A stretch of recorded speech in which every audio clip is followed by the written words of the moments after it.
Welcome back to the Punnya Way. I'm Ruchika and I'm joined by Ksenia. Today we're diving into a topic which is very close to our heart, confidence in children.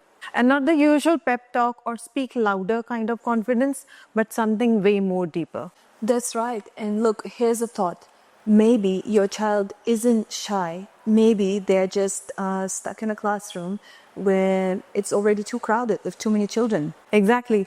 A 4-year-old can't compete with 40 children, but in a group of 10, watch them shine.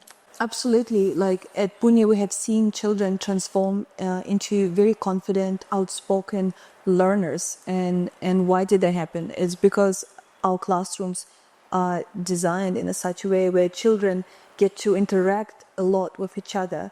They are guided by teachers. They have meaningful relationships with their teachers. And the classroom numbers, the number of children in each classroom is very deliberately kept limited just so kids can mingle again in a very meaningful way. So true. So here's a question for you, Ksenia. What's the one shift that you've noticed when a child moves from a larger classroom size to a smaller one? Well, the first thought that comes to mind is a story of a girl who came to our school at some point, and she moved from a very big crowded school in Delhi, and she settled into one of our classes. And her mom when she spoke to me about her child, she said, my daughter is very shy. She's very someone who doesn't necessarily proactively communicates. And this is just not what I was seeing in our classroom. Like, I was seeing a completely different child. She was one of those people who were like ready to answer questions, for proactive communicators. And this is when I realized it's not the child who is shy, it's the environment they were in that was limiting their communication potential. And here, these children tend to thrive. They tend to turn into what you call a confident communicator. And this absolutely happens by design. It's the work that teachers put into the environment of the classroom. It's the work that we put into keeping our classrooms to a limited size.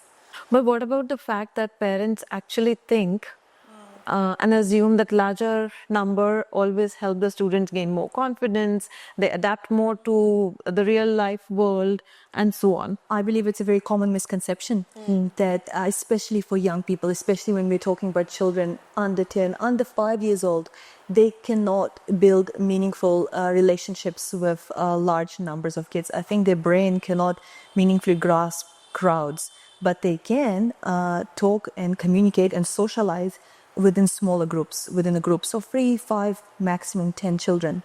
So I believe it's a misconception that you think the more numbers you're exposed to, the more you'll be sort of a better communicator. There are many examples of kids who did not become good communicators while being sort of growing up in a crowded environments. Beautifully said. Thank you, Ksenia. And to our listeners, remember, the real secret to confidence isn't pushing the children harder, but giving them the space for them to thrive.